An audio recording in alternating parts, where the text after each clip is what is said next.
الحمدللہ رب العالمین والصلاة والسلام علی سید الانبیاء والمرسلین اما بعد فاعوذ باللہ من الشیطان الرجیم بسم اللہ الرحمن الرحیم وکونوا مع الصادقین۔ آج انشاءاللہ یہ باب ہم ختم کریں گے۔ سچائی کی کیا اہمیت ہے اس کی شان بیان کرتے ہوئے ہمارے پیارے آقا صلی اللہ علیہ وسلم فرماتے ہیں ان ابی خالد حکیم ابن حزام رضی اللہ تعالیٰ عنہ، حکیم ابن حزام رضی اللہ تعالیٰ سے مروی ہے، قال رسول اللہ صلی اللہ علیہ وسلم، پیارے آقا نے البیعان بالخیار ما لم یتفرقا فإن صدقا وبینا بورک لہما فی بیعہما وإن کذبا وکتما محقت برکت بیعہما او کما قال رسول اللہ صلی اللہ علیہ وسلم۔ اس حدیث کو امام بخاری نے بھی روایت کیا ہے، امام مسلم نے بھی اپنی مسلم شریف میں روایت کیا ہے۔ آج کی حدیث یہ بڑی اہم ہے، اس کی وجہ یہ ہے کہ کوئی بھی شخص زندگی میں اس کا لین دین تو ہوتا ہے، خرید و فروخت ہر انسان کی زندگی کا حصہ ہے۔ کوئی بھی ایسا شخص نہیں ہے جو زندگی میں خرید و فروخت نہ کرتا ہو۔ کوئی اپنا کاروبار کرنے کے لیے چیزوں کو بیچتا ہے تو کوئی اپنا کاروبار کرنے کے لیے خریدتا ہے پھر آگے بیچتا ہے، اور اگر کوئی شخص کاروبار نہ بھی کرتا ہو تو پھر کیا ہے کہ ضروریات زندگی کے لیے بھی اس کو چیزوں کو بیچنا پڑتا ہے یا خریدنا پڑتا ہے۔ تو یہ معاملہ زندگی میں چلتے ہیں۔ خرید و فروخت ایک ایسا عمل ہے، لین دین ایک ایسا عمل ہے کہ کسی بھی انسان کا گزارا نہیں ہے۔ تو ہمارے پیارے آقا صلی اللہ علیہ وسلم نے ہمیں خرید و فروخت کا بڑا سادہ سا ایک کلیہ بتا دیا۔ ہم خرید و فروخت کیوں کرتے ہیں؟ تجارت کیوں کی جاتی ہے؟ خرید و فروخت کیوں کی جاتی ہے؟ کاروبار کیوں کیا جاتا ہے؟ تاکہ انسان رزق حلال کما سکے، پیسہ کما سکے، رزق حلال کما سکے، گھر کی ضروریات کو پورا کر سکے۔ تو ان سارے معاملات کو ادا کرنے کے لیے اپنے گھر والوں کی ضروریات کو پورا کرنا ہے، بچوں کو پڑھانا ہے، ان کی فیس دینی ہے، گھر پہ نان نفقہ لے کے آنا ہے، تو یہ ساری چیزوں کے لیے پیسے کی ضرورت ہوتی ہے، اور پیسے کے لیے انسان خرید و فروخت کرتا ہے، تجارت کرتا ہے، اور اس میں کوئی حرج نہیں ہے۔ اللہ کا حکم ہے، اللہ کے رسول کہ یہ رزق حلال کماؤ۔ اب ہوتا کیا ہے؟ پیسہ چونکہ ضرورت ہے اور انسان اسی ضرورت کو پورا کرنے کے لالچ میں انسان کیا کرتا ہے، چھوٹے چھوٹے ایسے کام کر جاتا ہے کہ ہم لوگوں کو سنتے ہیں یار پیسہ آتا تو ہے، جاتا کا پتہ ہی نہیں چلتا، چلا جاتا ہے، برکت نہیں رہے گی۔ ہم نے یہ لوگوں سے سنا کہ یار پیسے میں تو برکت رہ نہیں گئی، پتہ نہیں کیسے آتا ہے، کیسے چلا جاتا ہے، پتہ بھی نہیں چلتا، آج تنخواہ آئی کب ختم ہوگی پتہ نہیں چلا۔ تو ہمارے آقا نے علیہ الصلوۃ والسلام نے ان سب کا ایک بڑا سادہ سا حل بتایا ہے، اس سارے مسائل کا ایک حل بتایا۔ فرماتے ہیں بالخیار ما لم یتفرقا، کہ لین دین کرنے والے، خرید و فروخت کرنے والے، ایک شخص خرید رہا ہے دوسرا بیچ رہا ہے، یہ دونوں جو ہیں بائع بھی اور مشتری بھی، خریدار بھی اور بیچنے والا بھی، آپ فرماتے ہیں دونوں کو اختیار ہوتا ہے ما لم یتفرقا، جب تک وہ اس مجلس سے جدا نہ ہو جس مجلس میں بیٹھ کر وہ اپنا سودا کر رہے ہیں۔ مجلس سے مراد دکان بھی ہو سکتی ہے، مجلس سے مراد منڈی بھی ہو سکتی ہے، اور مجلس سے مراد وہ جگہ بھی ہو سکتی ہے جہاں پہ کھڑے ہو کے کوئی بھی دو افراد آپس میں اپنا تجارت کرتے ہیں یا سودا کرتے ہیں۔ جی میں اتنے کی بیچوں گا، وہ کہتا ہے میں اتنے کی لے لوں گا۔ یہ جو مقام ہے جس جگہ پر کھڑے ہو کے وہ سودا کیا جا رہا ہے اس کو مجلس کہہ دیا جاتا ہے۔ اب چاہے وہ یا کوئی بھی جگہ ہے اس کو مجلس کہہ سکتے ہیں۔ تو ہمارے پیارے آقا صلی اللہ علیہ وسلم فرماتے ہیں کہ خرید و فروخت کرنے والے دونوں افراد کو اختیار ہوتا ہے، چاہے تو وہ سودا کر لیں اور چاہے تو وہ سودا نہ کریں۔ یعنی جس گاڑی کا سودا ہے، فروٹ کا سودا ہے، سبزی ہے، گوشت ہے، جانور ہے، لین دین جس کا کر رہا ہے، آپ فرماتے ہیں کہ بیچنے والے کو اور خریدنے والے دونوں کو اللہ نے اختیار دیا ہے، چاہے تو وہ سودا کر لیں اور چاہے تو وہ سودا نہ کریں، ما لم یتفرقا، جب تک وہ اس مجلس سے جدا نہ ہو جائیں۔ یعنی مطلب اس بات کا یہ ہے کہ جب سودا کر لیا اور راستے چل پڑا، اور جو بیچنے والا تھا وہ اپنے راستے چل پڑا، یا بیچنے والا تو اپنی دکان پہ بیٹھا ہوا ہے، کپڑا بیچنے والا ہے، جوتا بیچنے والا ہے، یہ ضروریات زندگی بیچنے والا ہے، اور خریدنے والے نے خریدا اور چل پڑا، آپ فرماتے ہیں جب تک وہ وہاں سے جدا نہ ہو گئے ان کو اختیار ہے، چاہے تو وہ اس کو تجارت کریں، لین دین کریں، چاہے تو نہ کریں۔ لیکن جب وہ جدا ہو جائے، یعنی سودا ہو گیا، بات چیت ہو گئی، پیسے دینے سے دے دیے، چیز لینی تھی لے لی، اب جب وہ چل پڑے تو اب ان کے پاس اختیار اس کو واپس کرنے کا نہیں ہے۔ اب اس پہ لازم ہے کہ جو اس نے خرید لیا اس کو اپنے پاس رکھے۔ یہ تجارت کا اصول آپ نے بتایا پہلا۔ اب اگلی بات، جہاں سے آ کے انسان ہمیشہ اپنے رزق کے حلال کو رزق کے حرام میں تبدیل کر لیتا ہے، ان باتوں سے انسان اپنے رزق کی برکت کو ختم کر لیتا ہے، اور پھر یہ شکوے ہوتے ہیں کہ پیسہ آیا تو ہے، پتہ نہیں کیا آگا، پتہ نہیں چلا، آتا کب ہے جاتا کب ہے کوئی پتہ نہیں چلتا، بڑے پریشان ہیں، حالات ٹھیک نہیں ہو رہے۔ تو ہمارے پیارے آقا صلی اللہ علیہ وسلم فرماتے ہیں فَإِن صَدَقَا وَبَيَّنَا بُورِكَ لَهُمَا فِي بَيْعِهِمَا، کہ اگر ان دونوں نے خریدنے والے نے بھی اور بیچنے والے نے بھی، پہلی باری تو بیچنے والے کی آتی ہے، جو بیچے گا چیز وہ سچ بولے گا کہ میری چیز ایسی ہے ویسی ہے۔ اگر ان دونوں نے سچ بولا وَبَيَّنَا، اور بیان کر دیا، یہ سچ بولنے میں اور بیان کرنے میں فرق، ابھی اس حدیث کے بعد ہم تھوڑا ذکر کریں گے، ان میں تھوڑا سا فرق ہے۔ اگر سچ بولا اور ہر چیز کو، تو میرے آقا فرماتے ہیں بورک لہما فی بیعہما، تو اللہ تعالیٰ ان کی اس خریداری کے اندر، لین دین کے اندر اور تجارت کے اندر اللہ برکت ڈال دیتا ہے۔ یعنی جو بھی بیچنے والا اس سے فائدہ لے گا، یعنی وہ پروفٹ لے گا، منافع لے گا، تو منافع ظاہر بات ہے، جب آپ سچ بتا کے کسی چیز کو بولتے ہیں، بیچتے ہیں، جب سچ کو بیچا جاتا ہے، سچ سی بات ہے، تو اس کے عیب بتانے پڑیں گے۔ جب عیب بتائیں گے تو اس کا قیمت جو ہے ریٹ کم لگے گا، تو منافع تھوڑا ہے۔ اب بظاہر تو تھوڑا ہے، لیکن ہمارے آقا فرماتے ہیں کہ اس تھوڑے منافع میں بھی اللہ برکت ڈال دیتا ہے۔ وَإِن كَذَبَ وَكَتَمَ، لیکن اگر انہوں نے جھوٹ بولا اور چھپا لیا، محقت برکت بیعہما، وہ ان دونوں نے جو تجارت کی ہے، لین دین کیا ہے، اللہ تعالیٰ اس منافع تو زیادہ کما لیں گے عیب کو چھپا کر، جھوٹ بول کر، لیکن پہلی بات یہ ہے کہ جھوٹ بولا تو رزق حرام ہو جائے گا، ٹھیک ہے۔ برکت اٹھتی کیسے جب رزق حرام ہو جاتا ہے، ٹھیک ہے۔ تو پیارے آقا فرماتے ہیں محقت برکت بیعہما، جو وہ تجارت تھی، وہ جو لین دین تھا، اللہ تعالیٰ اس کے اندر سے پیسہ تو زیادہ آ گیا لیکن اس سے برکت ختم ہو جاتی ہے۔ کیسے ہو جاتی ہے؟ حالانکہ مثلا گھی اگر 300 کا ہے تو اگر زیادہ منافع کمائیں گے گھی تب بھی 300 کے آنا ہے، اور اگر تھوڑا منافع کمائیں گے گھی تو پھر بھی 300 کے آنا ہے۔ تو برکت آ کیسے جاتی ہے اور چلی کیسے جاتی ہے؟ اس طرح ہوتا یہ ہے، اس کا ہم نے جو اپنا مشاہدہ کیا وہ یہ ہوتا ہے کہ تھوڑے سچ بول کر کمائے گئے منافع سے جو گھی آتا ہے وہ انسان کھاتا ہے، خود بھی کھاتا ہے، بچے بھی کھاتے ہیں، اس کی صحت بنتی ہے۔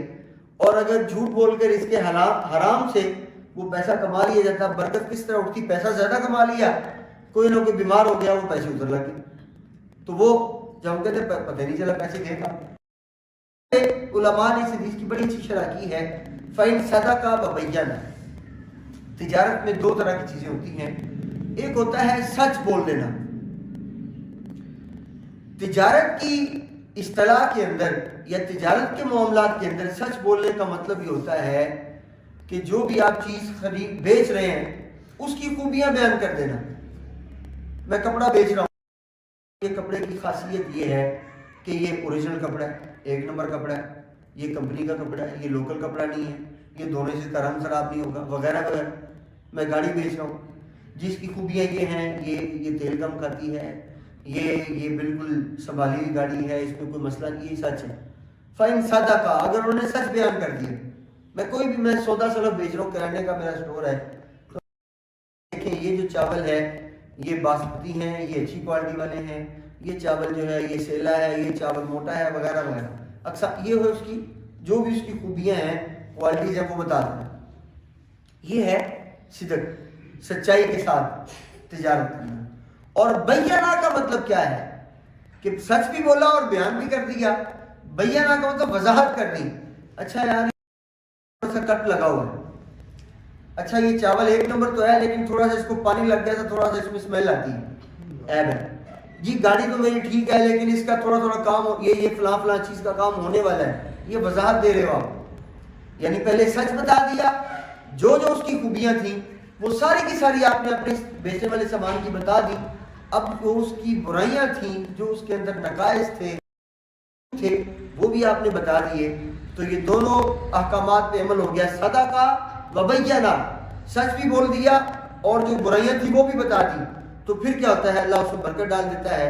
لیکن اگر انسان سچ بھی نہ بولے، عام طور پہ یہ ہوتا ہے، گاڑیوں کا تھوڑا سا تجربہ ہے، تو جب گاڑی لینے جاتے ہیں تو وہ کہتے ہیں یہ گاڑی آپ کو پسند آتی ہے تو لے لو، نہیں تو نہ لو. ٹھیک ہے، یہ ایک بہانہ ہوتا ہے سچ کو چھپانے کا. یہ ایک بہانہ ہوتا ہے، یہ ایک طریقے سے ہم جو ہے جھوٹ کے اوپر سچ کا کپڑا ڈال کے تو تجارت کرتے ہیں.